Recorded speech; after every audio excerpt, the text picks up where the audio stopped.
As always, we are joined by Dr. Saeed Hussein from Trinity Health of New England to talk about the big health topics of the day. Doctor, good to see you again. Likewise, Tim. Yes, and one of the things we need to talk about, even from a health perspective, is the war between Israel and Hamas right now.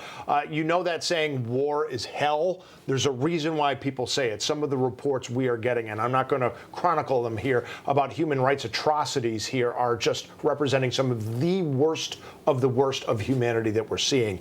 That is hard for people to stomach, even from across the world here, hearing news reports and children getting some sense of what's happening here.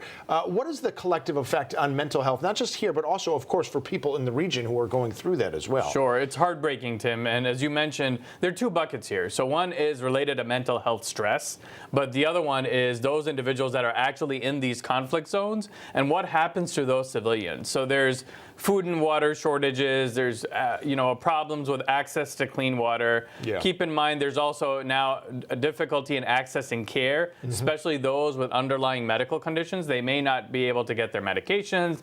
They may not be able to do their follow-up appointments. And this all the migration, also the forced migration, leads to more higher risk of communicable diseases as well, cholera, for instance, or even respiratory diseases as the months get colder now with flu and other bugs out there. But for mental health, though, we live in a time where images and clips get, they're almost instantly they're spread around the world. Yes.